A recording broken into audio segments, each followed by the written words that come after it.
आज के लेक्चर में हम स्टार्ट करेंगे। चैप्टर का नाम है बैलेंस ऑफ पेमेंट, यानी कि बीओपी, जिसको हम शॉर्ट में बीओपी कहते हैं, बैलेंस ऑफ पेमेंट। अब बैलेंस ऑफ पेमेंट है क्या, पहले इस चीज को समझिए, इसका definition. It refers to a summary statement in which all the economics transaction that take place between one country and rest of the world during a given period of time is recorded। सीधा सीधा है। Balance of payment हम उसको कहते हैं जो एक statement है, एक रिकॉर्ड है, जो सरकार जो भी ट्रांजैक्शन करती है अपने कंट्री से दूसरे कंट्री में, उस स्टेटमेंट का जो रिकॉर्ड रखा जाता है साल भर के अंदर विद द वर्ल्ड के साथ, rest of the world during a given period of time is recorded. जो हम अपने स्टेटमेंट को रिकॉर्ड के रूप में रखते हैं कि हम जो भी हमने ट्रांजैक्शन किया, सरकार ने जो भी ट्रांजैक्शन किया दूसरी कंट्री यानी रेस्ट ऑफ द वर्ल्ड से, उसी को हम कहते हैं बैलेंस पेमेंट।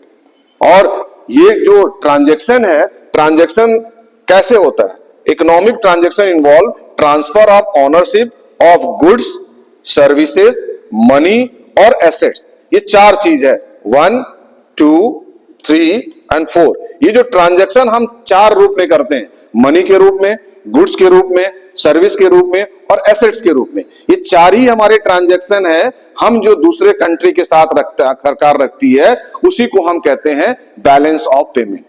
फिर से आप समझिए कि जो स्टेटमेंट यानी कि हमारे जो ट्रांजैक्शन का स्टेटमेंट है, जो रिकॉर्ड है, हम भारत जो गवर्नमेंट जो अपने ट्रांजैक्शन गुड्स के रूप में, सर्विस के रूप में, मनी के रूप में और एसेट्स के रूप में जो दूसरे कंट्री के साथ सारे स्टेटमेंट का जो रिकॉर्ड रखती है, उसी को हम बैलेंस ऑफ पेमेंट कहते हैं। क्लियर? सीधा सीधा आपसे अगर ये पूछे तो आप इसको सीधे सीधे इसके डिफाइन कर सकते हैं, बैलेंस ऑफ पेमेंट। अब आप इसको हम बाद में आएंगे कि आइटम्स क्या क्या बीओपी में ऐड होगा। पहले आप इस डेटा से समझिए। पहले तो आप इसको ऐसे एक आप टेबल बनाएंगे, इसको आप ऐसे समझेंगे कि हम इधर लिखते हैं क्रेडिट आइटम एलएचएस में, और आरएचएस में लिखेंगे हम, राइट साइड हम ये लिखेंगे, लेफ्ट साइड हम लिखेंगे क्रेडिट आइटम और डेबिट आइटम। ये देखिए, क्रेडिट आइटम को हम कहते हैं इनफ्लो ऑफ फॉरेन एक्सचेंज और डेबिट आइटम को कहते हैं आउटफ्लो ऑफ फॉरेन एक्सचेंज। यानी कि इनफ्लो का मतलब कि जो आ रहा है और आउटफ्लो का मतलब जो जा रहा है। तो हमारे कंट्री में जो पैसा आ रहा है, चाहे वो गुड्स के रूप में, सर्विस के रूप में, हमारे एसेट्स के रूप में, मनी के रूप में, ये हमारा क्या हुआ? ये हमारा क्रेडिट हुआ, यानी पैसा हमारे यहां आ रहा है। और जो यही चीज का उल्टा अगर कर दें कि गुड्स के रूप में, मनी के रूप में, एसेट्स के रूप में, और जो भी हम इन्वेस्ट कर रहे हैं उसके रूप में, एसेट्स तो इन्वेस्टमेंट ही हुआ, इस रूप में हम जो भी ट्रांजैक्शन कर रहे हैं जिससे कि हमारा पैसा बाहर जा रहा है, उसको हम कहेंगे डेबिट आइटम। तो इसको हम आउटफ्लो कहेंगे और इसको इनफ्लो कहेंगे, इनकमिंग को इनफ्लो और आउटगोइंग को आउटफ्लो। तो ये दो कंसेप्ट आपको समझ में आया कि हम अपने ट्रांजैक्शन जो हम कर रहे हैं दो ही मोड से कर रहे हैं, एक हमारा इंपोर्ट हो रहा और एक हमारा एक्सपोर्ट हो रहा। ये दो चीजें हैं। तो जो चीजें जा रही हैं वो हमारा आउटफ्लो हुआ और जो चीजें आ रही हैं वो हमारा इनफ्लो हुआ। अब इस चीज को, जब ऐसे चीजों को, जहां पे एक चीज आप ध्यान रखिए कि जो इस तरह का जब कंसेप्ट है, तो ये हमारी, पहले आप इस चीज को समझिए कि हमारे एसेट्स की do not affect assets and liability. जो गुड्स और सर्विसेज और मनी और हमारे एसेट्स के रूप में इनफ्लो और आउटफ्लो हो रहा है, ये हमारे कहीं भी हमारी लायबिलिटी को या हमारी एसेट्स को नहीं डिस्टर्ब कर रहा। अब जैसे अगर हमसे कोई अगर व्यक्ति फॉरेन में रह के हमसे पढ़ाई किया, उसने मेरी क्लास अटेंड की और मैंने उससे पैसा ले लिया, तो हमारे कहीं एसेट्स को या मेरी कोई लायबिलिटी की कोई डिस्टर्ब कर रहा? भाई हमने उसको पढ़ाया ऑनलाइन और उसने उसका पैसा पे कर दिया, तो हमारी ना लायबिलिटी को उसने डिस्टर्ब किया और ना ही हमारी कोई जवाबदेही तो नहीं थी और ना ही हमारे कहीं एसेट्स को रिड्यूस किया। तो इसी को कह रहा है do not affect assets and liability. अब आप इसको समझिए। अब ऐसे जो भी हमारे गुड्स हैं, हमारे सर्विसेज हैं, हमारा इन्वेस्टमेंट एसेट्स हैं, और जो चीजें भी हम गिफ्ट के रूप में हम हम मंगा रहे हैं वहां से और हमारे यहां से जो जा रहा, ये सारी चीजें जो हैं, इस चीज को हम रखते हैं जिसको हम कहते हैं करेंट अकाउंट। इस अकाउंट को हम कहते हैं करेंट अकाउंट। आप इस तरह से चार्ट बनाएंगे।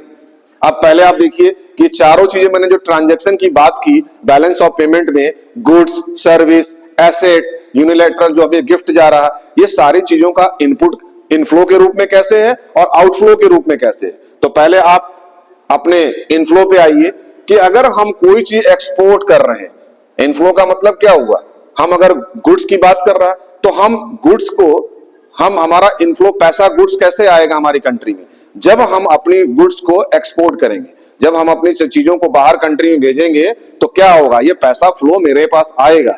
तो ये हमारा क्या हुआ, क्रेडिट हुआ, ये हमारे क्रेडिट अकाउंट में आया। तो क्रेडिट अकाउंट में को हम क्या कहते हैं, इनफ्लो, यानी कि फॉरेन से पैसा हमारे किसी गुड्स को एक्सपोर्ट करने से हमारे अकाउंट में पैसा आया, इसको हम करंट अकाउंट कह रहे हैं। दूसरा कह रहा है, इसी तरह अगर मैंने कोई सर्विस दी, जैसे मैंने कहा मैंने किसी को पढ़ाया ऑनलाइन, तो मैंने अगर कोई सर्विस दी तो उसके बदले में भी पैसा आया, तो वो जो पैसा आया वो क्या हुआ, एक्सपोर्ट ऑफ सर्विस। हमने अपने सर्विस को एक्सपोर्ट किया तो पैसा मेरे पास आया, हमारे करंट, तो मेरे किस में आया, क्रेडिट हुआ। अगर मैंने कोई चीज इन्वेस्ट की है, कोई हमारे पूर्वजों ने फॉरेन में हमारा कोई प्रॉपर्टी उन्होंने इन्वेस्ट किया है और उससे जो किराया आ रहा है, तो वो भी पैसा क्या आया, हमारे पास आया, यानी कि वो हमारे इनफ्लो में आया। यानी कि उसको हमने ऐसे लिख लिया कि 300 रुपीज हमने इन्वेस्ट, हम 300 रुपया हमारा किराया आ रहा, जो हमारी जो प्रॉपर्टी अदर कंट्री में थी, उससे जो मुझे किराया आ रहा वो मुझे 300 रुपया है। हमने जो सर्विस दी उसका 200 रुपया मुझे मिला, एक्सपोर्ट किया, और हमने जो गुड्स को बेचा, एक्सपोर्ट किया, उससे मुझे 100 रुपया आया। तो ये हमारी क्या है, इनकमिंग है, हमारी इनकम की इनकमिंग है। और चौथा, अगर मान लीजिए यूनिलैटरल ट्रांसफर रिसीव, अगर किसी हमारे दोस्त ने फॉरेन कंट्री से हमें गिफ्ट भेजा तो वो भी तो हमारे क्रेडिट में आया, तो वो मान लीजिए 400 रुपया, ऐसे एज्यूम कर लीजिए। तो ये जब चारों चीजें आई तो इसको अगर हम ऐड करेंगे, एक्सपोर्ट पे हमने ट्रांजैक्शन किया, सर्विस गुड्स पे हमने ट्रांजैक्शन किया, हमने सर्विस पे ट्रांजैक्शन किया, हमारे पास जो इनकम इन्वेस्टमेंट जो इनकम थी उस पे हमको जो पैसा रिसीव हुआ वो उसमें ऐड किया, और जो हमारे पास जो किसी दोस्त ने हमारे गिफ्ट भेजा तो वो हमारा 400 रुपया, ये सारे को ऐड करेंगे तो इसमें हमारा कितना आएगा, 1000। ये हमारा इनकमिंग है। अब इसी तरह हमारी कुछ चीजें बाहर भी जाएंगी, हम भी कहीं से बाहर से मंगाएंगे तो हमारा पैसा आउटफ्लो भी होगा। ये मनी की बात कर रहा कि हमारा गुड्स के रूप में, मनी के रूप में सब कुछ हमारे मनी में आ रहा है ना। हमने इसको भी, अब हमने कोई एक्सपोर्ट किया तो 100 आया, हमने एक्सपोर्ट किया सर्विस को तो पैसा आया, हमने कोई इन्वेस्टमेंट किया था उसका किराया आया तो पैसे के रूप में आया, कोई गिफ्ट आया तो वो पैसे के रूप में आया। तो ये हमारी सब इनकमिंग हुई हमारे पास। अब हमारे कुछ पैसे दूसरे कंट्री में भी जाएगा। जब हम कोई चीज, अगर हम ब्रांडेड कोई कपड़ा मंगा रहे हैं या कोई सामान मंगा रहे हैं, कोई मशीन मंगा रहे हैं, तो हमने अगर इंपोर्ट किया तो पैसा कहां से गया, हमारी कंट्री से गया। तो मान लीजिए इंपोर्ट ऑफ गुड्स में 250 रुपया आपका गुड्स में गया, आपने कोई चीज मंगाई वहां से। इंपोर्ट ऑफ सर्विसेज, आज जैसे मैंने पढ़ाया तो पैसा उसने दिया, उसी तरह उनकी क्लास, वहां की किसी चीज को मैंने स्टडी की तो उनको पेमेंट किया, तो उनकी सर्विस को यूटिलाइज किया, तो ये हमारा 300 रुपीज हुआ। इसी तरह जैसे हमारी प्रॉपर्टी फॉरेन में है जिसका किराया आ रहा, तो वहां का भी कोई व्यक्ति होगा जो अपना इन्वेस्टमेंट इंडिया में किया होगा, तो उसको भी तो किराया यहां से जाएगा, तो वो पैसा कहां से गया, वो पैसा हमारा, यानी कि वो पेड किया, यानी इन्वेस्टमेंट पेड और यूनिलैटरल ट्रांसफर जो और जैसे हमारे पास गिफ्ट आया बाहर से तो हमने भी तो भेजा किसी को, तो ये 100 रुपीज हुआ। तो अब इसको सबको ऐड करेंगे तो टोटल हमारा कितना आया, 1200। तो अब आप कंडीशन देखिए कि हमारी करंट अकाउंट में इनकमिंग कितनी है, 1000, और आउटगोइंग कितनी है, 1200।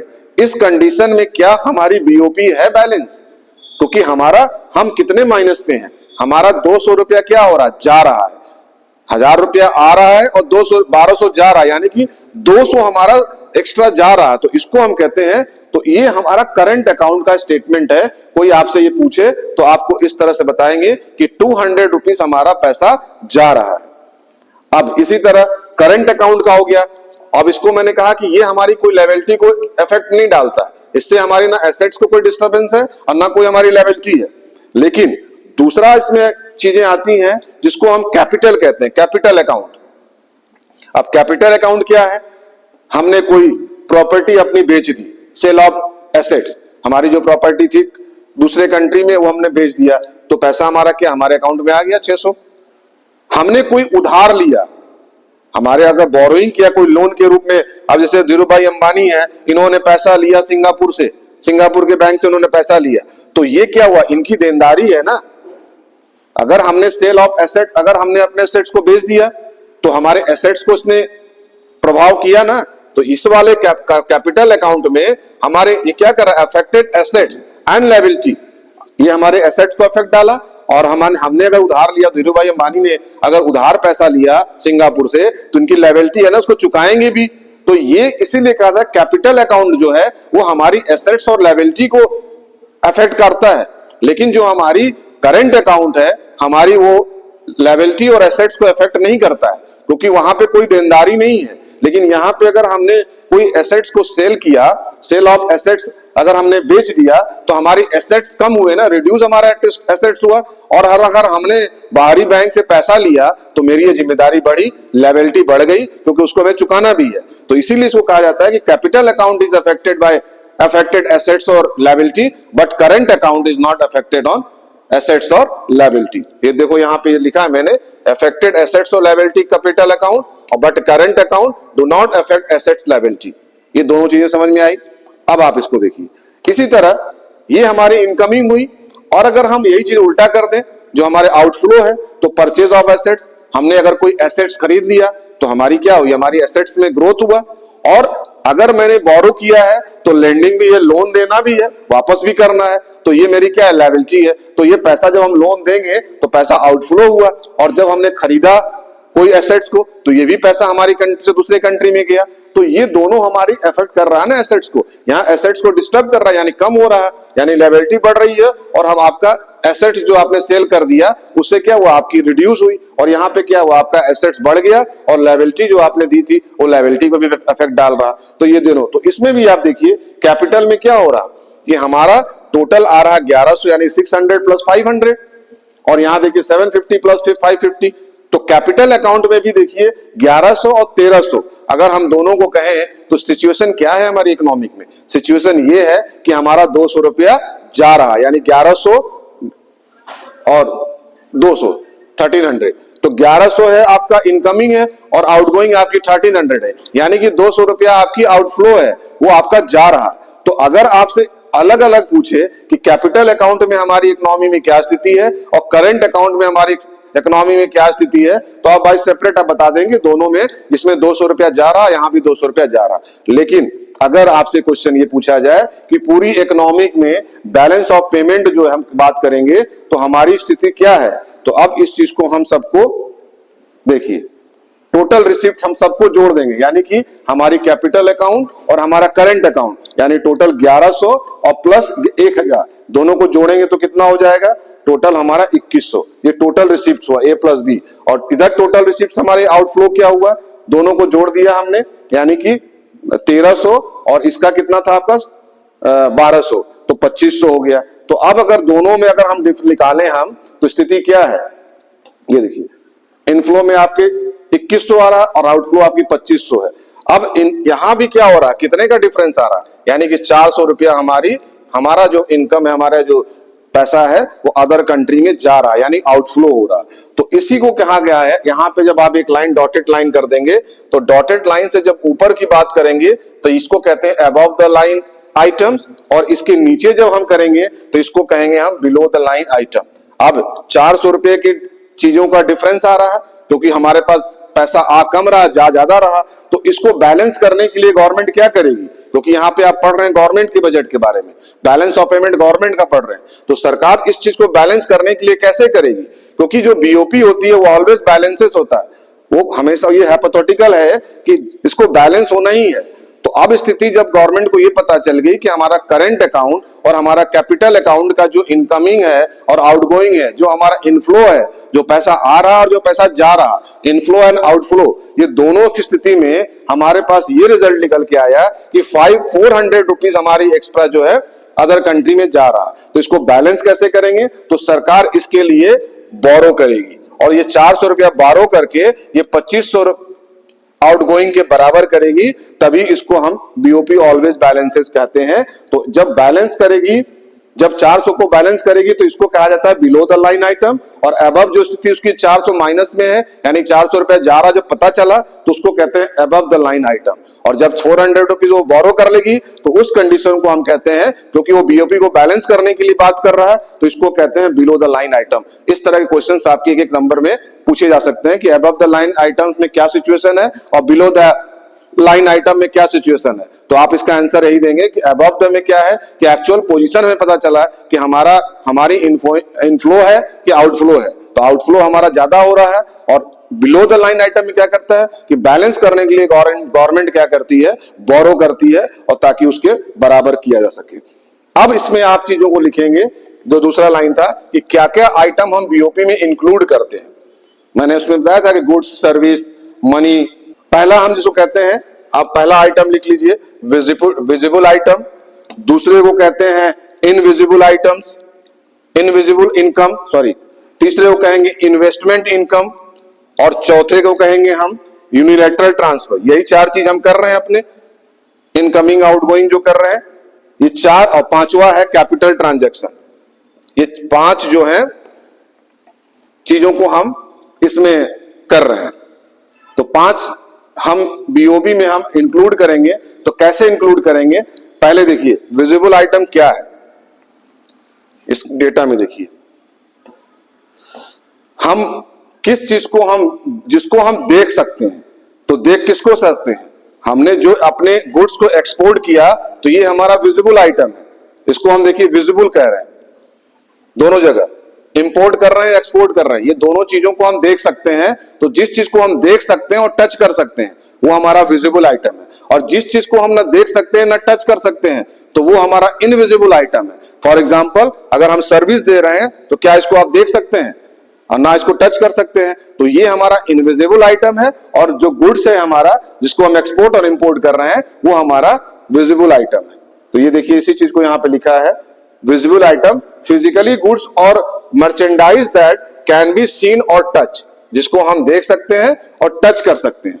दूसरा इनविजिबल, जिसको हम सर्विस केवल जिसको transportation which can not be seen in touch, ना उसको हम देख सकते हैं ना टच कर सकते हैं, जैसे बैंकिंग है, इंश्योरेंस है, ट्रांसपोर्टेशन है, ये सारी चीजें क्या है, ये हमारी सब सर्विस है। तो इसको हम इनविजिबल कहते हैं आइटम के रूप में, यानी इनविजिबल इनकम है। एक गुड्स के द्वारा एक्सपोर्ट किया, इंपोर्ट किया, तो उसमें हमारे एक पैसे का आना और जाना हो रहा है, वो हमारी एक इनकम में आ रही है। और दूसरा इनविजिबल जो सर्विस है, जो इनकम कैसे आ रहा है, जिसमें ना हमको दिखाई दे रहा ना हम टच कर सकते हैं, लेकिन हमारी फिर भी उसमें इनकम आ रही है। तो एग्जांपल में बैंकिंग है, इंश्योरेंस है, ट्रांसपोर्टेशन है, ये सारी चीजें हमारी इनविजिबल इनकम में हम बीओपी में इंक्लूड करते हैं। इन्वेस्टमेंट इनकम क्या है, इन्वेस्टमेंट इनकम का मतलब कि जो income received by residents and investment income paid to non resident. For, अब जैसे मान लीजिए हमने हमारी जमीन, हमारा मकान अगर फॉरेन में है तो उसके बदले में हमको रेंट मिल रहा, तो पैसे के रूप में ही तो आ रहा ना, रेंट के रूप में, इंटरेस्ट के रूप में या डिविडेंड के रूप में। तो जो भी नॉन रेजिडेंट्स हैं और जिन्होंने अपना पैसा, चाहे उनके यहाँ का पैसा यहाँ इन्वेस्ट है और चाहे हमारे यहाँ का पैसा वहां इन्वेस्ट है, तो दोनों चीजों का ट्रांजैक्शन किस रूप में हो रहा, मनी के रूप में हो रहा। तो जब मनी के रूप में हो रहा तो वो हमारा क्या है, वो किस तरह का इनकम है, वो हमारा इन्वेस्टमेंट इनकम है। कि हमारे दादाजी ने वहां पे मकान लिया था, उसके बदले में हमको किराया मिल रहा, तो ये हमारा इन्वेस्टमेंट किया। उनके दादाजी ने इंडिया में अगर इन्वेस्टमेंट किया था जिसके बदले में उनको किराया मिल रहा, तो वो उनके पूर्वजों ने यहाँ पे इन्वेस्टमेंट किया। तो ऐसे इनकम को हम इन्वेस्टमेंट इनकम कहते हैं, जो हमारे बीओपी में इंक्लूड होगा। Clear. Unilateral transaction, one way transaction such as gift. अब ये वन वे है कि हमने अगर कोई दिया तो उसकी देनदारी तो नहीं है ना कि हमको वापस मिलेगा, वो अलग चीज है। तो one way transfer such as gift है, डोनेशन है, रेमिटेंसेस है, किसी की मदद कर रहे हैं, तो ये क्या है, इसको हम यूनिलैटरल ट्रांसफर कहते हैं। ये भी हमारे बीओपी में इंक्लूड होगा। और कैपिटल ट्रांजैक्शन क्या है, the transaction which causes a change in assets और liability, for example sale and purchase of asset. जो हमारी लायबिलिटी और कैपिटल में क्या कर रहा है, जो हमारी लायबिलिटी और एसेट्स को चेंज करे। यानी कि अगर हम कोई चीज को, अपने एसेट्स को सेल करेंगे तो हमारी क्या होगी, हमारी एसेट्स की रिड्यूस हुआ। और अगर हमने कहीं से बोरो किया है, जिसे कह रहा सेल और परचेज, अगर खरीदेंगे तो भी और बेचेंगे तो भी, ये दोनों कंडीशन में हमारी कैपिटल का ही तो ट्रांजैक्शन है। अगर हमने किसी संपत्ति को बेच दिया तो हमारा कैपिटल को बेचा हमने, और अगर हम कोई संपत्ति खरीद ली है तो हमने परचेज किया तो कैपिटल है। तो ये दोनों चीज हमारी एसेट्स को बढ़ा रही है और एसेट्स को घटा रही है। तो ये तो यहाँ कह रहा है कि चेंज इन एसेट्स और लायबिलिटी, और अगर हमने उधार लिया है और उधार हमने दिया है तो ये हमारी क्या है, लायबिलिटी है, कि अगर उधार लेंगे तो उधार हम उसका चुकाएंगे भी। तो इसको तो ये 5 जो कंडीशंस हैं, ये पांचों जो ट्रांजैक्शन है ये आपके बीओपी में होते हैं, जो मैंने इस चार्ट के द्वारा भी समझाने की कोशिश की है।